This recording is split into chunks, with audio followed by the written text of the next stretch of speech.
सबूतों और गवाहों के इस झूठे रंगमंच पर विफल गांव के गोपाल ने भी अपनी अंतिम अदाकारी दिखाई और अलग हट गया। हिम्मत पाटिल ने इस बार अपने रुतबे का पूरा इस्तेमाल करके टंट्या को चारों खाने चित करने की योजना बना डाली। एक पक्ष की बात खत्म हुई और जज साहब ने टंट्या की तरफ देखा और पूछा, टंट्या, अपनी सफाई में तुम्हें कुछ कहना है? टंट्या ने अपनी चुप्पी तोड़ते हुए कहा, साहब, हाँ छोड़नी है। बेचारा टंट्या इतने सारे झूठे इल्जामों के कारण अंदर से आहत हो गया। पढ़ा लिखा नहीं था, उसे तो ठीक से हिंदी भी बोलते नहीं आती थी।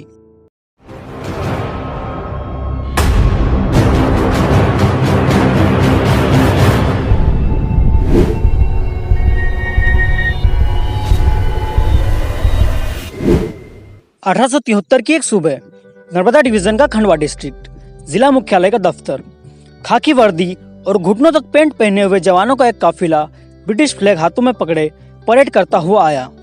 कप्तान साहब ने ऊंची आवाज में ऑर्डर दिया, अटेंशन, और शुरू हुआ British national anthem, God save the queen. बड़े ही अदब से आज के इस दिन की शुरुआत हुई। कुछ ही देर में अदालती कामकाज शुरू होने वाला था। असिस्टेंट कमिश्नर ने अपनी कुर्सी संभाली और कहा, तो बताइए क्या है आज का पहला मुकदमा? साहब के पास खड़े प्यादे ने एक ऊंची आवाज लगाई, टंट्या भील हाजिर हो। और इसी के साथ एक और मामला शुरू हुआ। हिम्मत Patil and others versus Tantya भाव सिंह सिसाटे, प्रिवी काउंसिल 1873। कानूनी दावपेच के साथ सवाल जवाबों का सिलसिला शुरू हुआ। शिबा पाटिल ने हिम्मत पाटिल के साथ मिलकर टंट्या पर एक के बाद एक आरोप लगाना शुरू किए। पाटिल के वकील ने कोर्ट के सामने झूठी दलीलें पेश करते हुए कहा, माय लॉर्ड, टंट्या ने मेरे मुवक्किल हिम्मत पाटिल के घर से गहने चोरी किए हैं। पंदाना थाने के थानेदार ने भी इस भंग में रंग जमाते हुए कहा, माय लॉर्ड, पुलिस ने जब पोखर जाकर टंट्या के घर की तलाशी ली तो हमने कुछ जेवरात बरामद किए। जो पाटिल साहब द्वारा एफआईआर में जानकारी बताई गई थी वो हुबहू वही लग रहे थे, और गहनों की एक पोटली जज साहब की तरफ बढ़ा दी। पाटिल के वकील ने अगला गवाह पेश किया और ये गवाह था भुईफल गांव का कोतवाल नारायण। नारायण ने कोर्ट को बताया कि वारदात वाली रात करीब 8 बजे के आसपास उसने टंट्या को भुईफल गांव में इधर उधर टालमटोल करते हुए देखा था।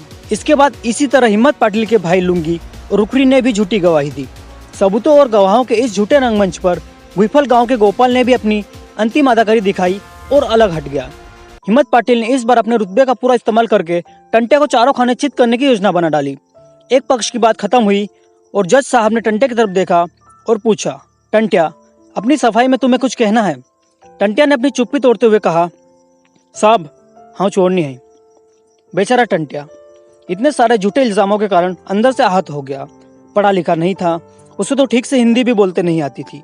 दिन में खेत में मजदूरी करता था और शाम को थक हार कर सो जाता था। यही थी उसकी जिंदगी। अभी परसों की ही बात है, खेत में मजदूरी पर गया हुआ था और पुलिस ने उसे गिरफ्तार करके जेल में डाल दिया। टंट्या ने कहीं सुना था कि पैसा बोलता है, आज देख भी लिया। विक्टोरिया के इस जमाने में गरीबों के लिए कोई नहीं था। खैर, इमोशंस अपार्ट, निमाड़ के असिस्टेंट कमिश्नर की अदालत में टंट्या को इस गुनाह के लिए जो उसने किया भी नहीं था, उसके लिए आईपीसी सेक्शन 378 के तहत 1 साल की सश्रम कारावास हुई और इसके लिए उसे तत्कालीन राजधानी नागपुर के सेंट्रल प्रिजन में ले जाने की तैयारी की जाने लगी। लोहे की बेड़ियों में बांधकर टंट्या को खंडवा रेलवे स्टेशन पर लाया गया और थोड़ी देर बाद ड्राइवर को टोकन मिला। ट्रेन ने 2 बार हॉर्न बजाया और चल दी अपनी अगली मंजिल की ओर, जो थी सेंट्रल प्रोविंस की राजधानी नागपुर। यह ट्रेन भुसावल होते हुए एक लंबा सफर तय करके अगले दिन नागपुर पहुंची। पुलिस की कड़ी निगरानी में रेलवे स्टेशन से सेंट्रल जेल की तरफ टंट्या को ले जाया गया। जेल, यह शब्द सुनते ही इंसान के मन में कई तरह के विचार उमड़ने लगते हैं। इम्प्रिजनमेंट, बंद बड़े दरवाजे, सलाखें, दूर दूर तक फैली उदासी, अकेलापन और डिप्रेशन।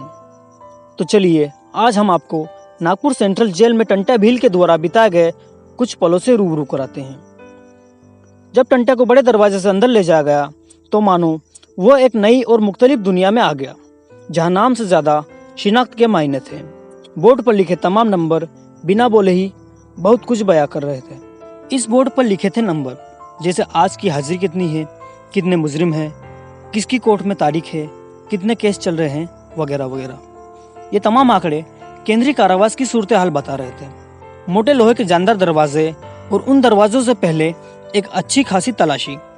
दरवाजों पर मुस्तैद जवानों की तेज और अनुभवी निगाहों और सुरक्षा के पुख्ता इंतजाम के बीच टंट्या को एक बैरक में डाल दिया गया। पोखर में तो वो सुबह उठकर एक नई उमंग के साथ मजदूरी पर जाता था। इस काम के लिए थोड़े कुछ पैसे ही मिलते थे, पर आज़ादी तो आज़ादी ही होती है ना, इसकी कीमत कोई कैसे लगा सकता है। अगले दिन जेल की काल कोठरी में टंट्या की सुबह की शुरुआत एक बंद और घुटन भरे माहौल में हुई। टंट्या आसपास मौजूद कैदियों को देख रहा था। उनके चेहरे पर कहीं पछतावा था तो कहीं नाराजगी और मलाल, लेकिन इन सब के बीच टंट्या के चेहरे पर पाटिल के प्रति रोष साफ दिखाई दे रहा था। वहाँ वो एक ही बात सोच रहा था, आखिर मेरी गलती क्या थी। नागपुर की जेल में टंट्या को भी 7 दिन ही बीते थे। अब उसे एक दोस्त भी मिल गया था और वो थी उसकी खुद की परछाई। अकेले ही परछाई से बातें करता रहता था। तभी पड़ोस की बैरक से आवाज आई, क्यों भाई, कितने साल की हुई?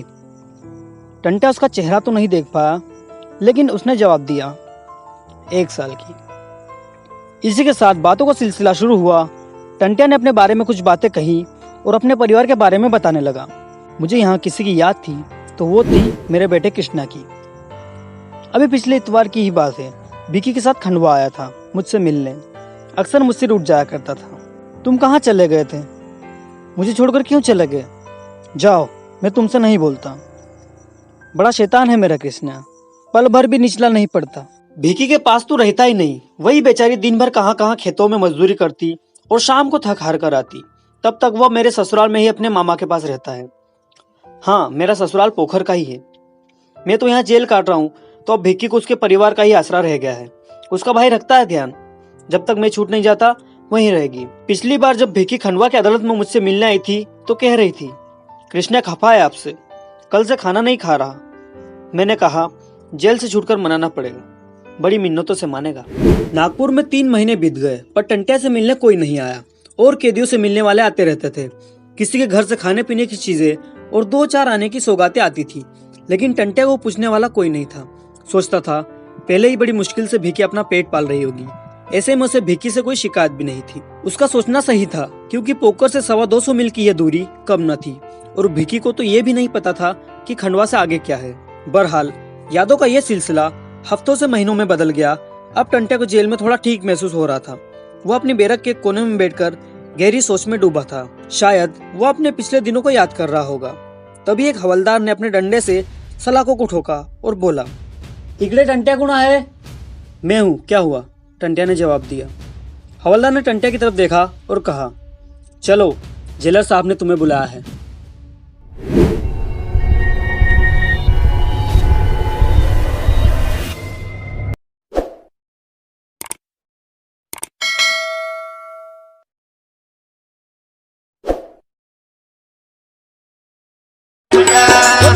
अंग्रेजी सेना चमका, अंग्रेजी सेना चमका, याद कर पल मयाई धमका, याद कर पल मयाई धमका। अरे खुल्लो दे चलेंगे बाप थारो टंट्यो यो चलियो रे वो बाप थारो टंट्यो यो चलियो रे वो बाप थारो टंट्यो यो चलियो रे बाप थारो टंट्यो यो चलियो रे